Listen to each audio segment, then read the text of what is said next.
नमस्कार, मैं हूं आपके साथ हेमंत कुमार और आज बात करने वाले हैं अमेरिका ईरान युद्ध को लेकर के। इस वक्त की सबसे बड़ी अपडेट क्या है वो मैं आपको बताऊंगा, लेकिन उससे पहले मैं आपको बता दूं कि किस तरीके से अमेरिका सोच के चल रहा था कि जहां बातचीत का रास्ता अख्तियार किया जा रहा है, ओमान को आगे करके ईरान के साथ जो बातचीत और उससे अपने नाक बचाने की जद्दोजहद कर ही रहा था कि हूती विद्रोहियों ने अमेरिका का खेल बिगाड़ दिया। ना केवल खेल बिगाड़ दिया बल्कि अमेरिका के मुंह पर तमाचा मारा है। और अब अमेरिका की हालत ऐसी है कि वो क्या करे क्या नहीं करे, इस तरह की स्थिति देखी जा रही है। दरअसल जो हूती विद्रोही है उन्होंने यमन और सऊदी अरब पर बड़ा हमला किया है। यमन के 58 सैनिकों की मौत होने की अभी अभी जानकारी सामने आ रही है और सऊदी में 11 घायल हुए हैं। कई जगह पर आग और दहशत की स्थितियां हैं। ये ईरान के समर्थित हूती विद्रोही हैं जिन्होंने सऊदी अरब और यमन पर एक साथ बड़े हमले किए हैं। जहां एक तरफ अमेरिका ईरान में बातचीत का माहौल फिर से बनने लगा था। अमेरिका को अब इस वक्त ये जो जंग है वो रोकना ज़रूरी लग रहा है। एक तरफ हथियारों की कमी है, दूसरी तरफ अमेरिका में इलेक्शंस आने वाले दिनों में। तो ऐसे में अमेरिका के सामने बड़ी चुनौती है कि कैसे अपनी नाक बचा लें। लेकिन जिस तरीके से हूती विद्रोहियों की तरफ से हमले किए गए हैं उसे लेकर के जो सऊदी और यमन का इलाका है वो थर्रा उठा है। सबसे बड़ी बात क्या है वो ये है कि पहला हमला यमन सरकार के मिलिट्री ठिकानों पर किया गया जिसमें बैलिस्टिक मिसाइल यूज़ की गई, साथ ही साथ ड्रोन से हमला किया गया है और इसमें 58 सैनिकों के मारे जाने की खबर मिल रही है।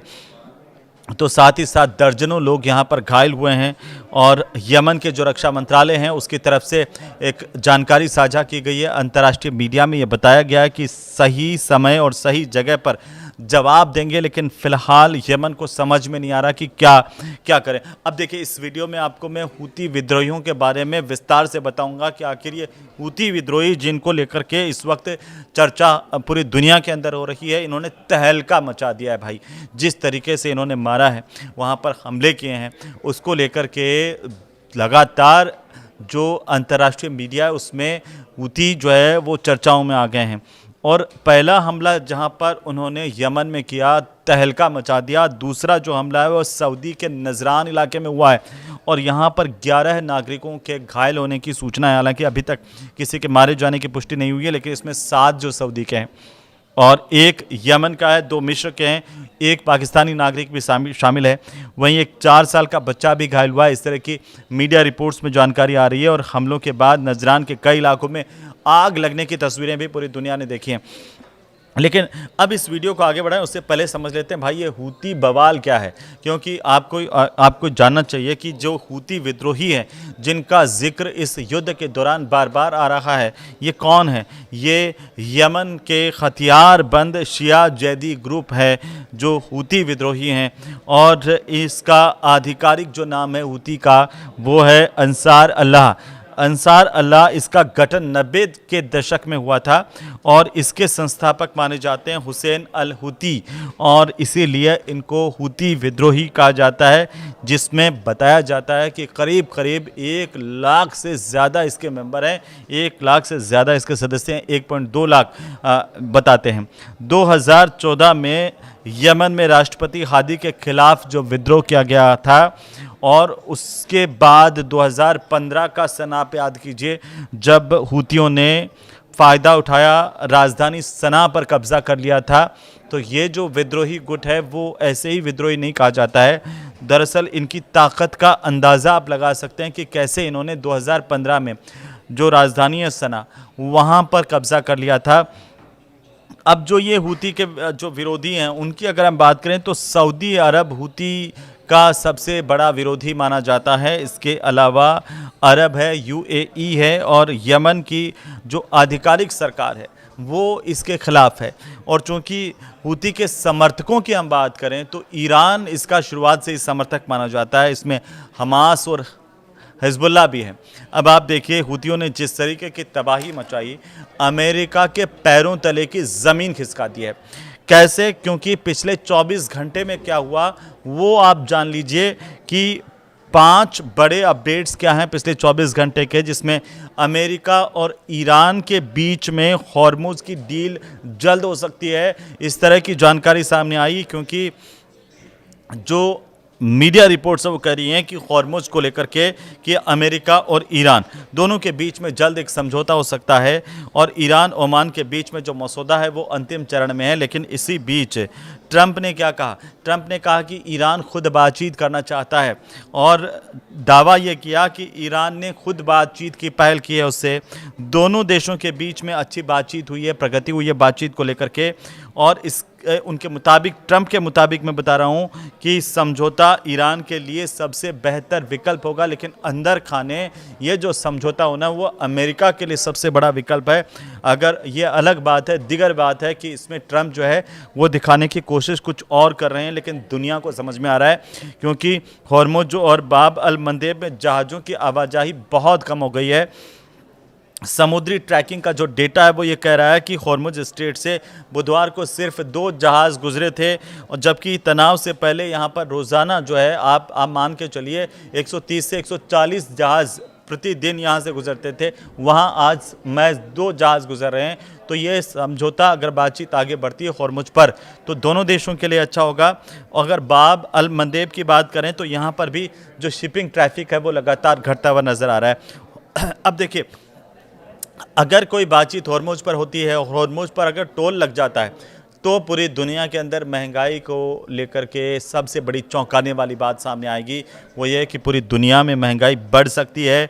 दुनिया के 8 बड़े जो शिपिंग संगठन है, उन्होंने यूएन और आईएमओ से अब इसे लेकर के अपील किया कि भाई हॉर्मुज स्ट्रेट से गुजरने वाले जहाज़ों पर किसी तरह का टोल नहीं लगाया जाए।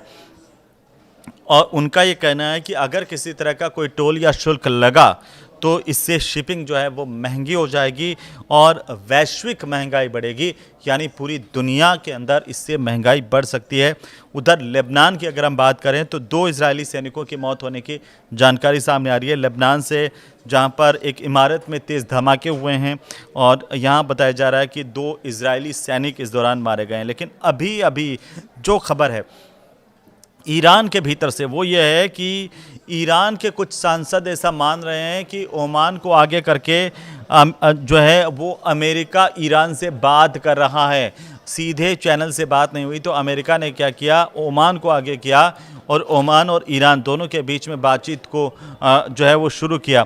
ये दावा ईरान के एक सांसद की तरफ से किया गया है, क्योंकि हॉर्मुज स्ट्रेट को लेकर के अमेरिका ईरान के बीच में ओमान के ज़रिए बातचीत चल रही है, और उनके मुताबिक अमेरिका सीधे सीधे बातचीत करने के बजाय क्या कर रहा है, ओमान को अब मध्यस्थ बना रहा है और आगे कर रहा है। ये खुद जो है वो ईरान के एक सांसद की तरफ से दावा किया गया है।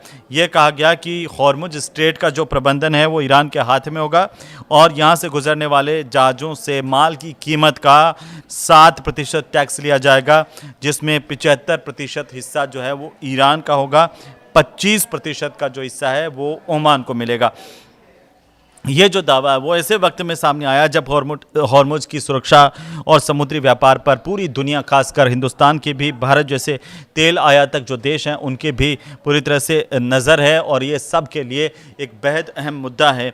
लेकिन अब आप सोच रहे होंगे कि मैंने हुतियों का जिक्र किया, उनका इतिहास बताया, उनके हमले बताए, तो हुती अब इस जंग में क्यों कूदे हैं? ये बहुत बड़ा सवाल है, और ये सवाल मैं आपको बताऊं क्योंकि यमन के जो हुती विद्रोही हैं वो ताज़ा हमले उन्होंने किए हैं, वो वहाँ के गृह युद्ध तक हम जो है सीमित नहीं रहे हैं, अब वो यमन से बाहर निकल चुके हैं। ईरान, अमेरिका के और इजराइल के बीच में जिस तरीके से तनाव लगातार बढ़ रहा है, हुती भी अब हमले तेज़ कर रहे हैं। अब इसकी वजह ईरान और हुतियों के बीच में जो रिश्ता है लंबे समय से, वो माना जा रहा है कि आखिरकार ईरान हुतियों का समर्थक रहा है, और एक रिश्ता हुतियों और अमेरिका, ईरान के बीच में है।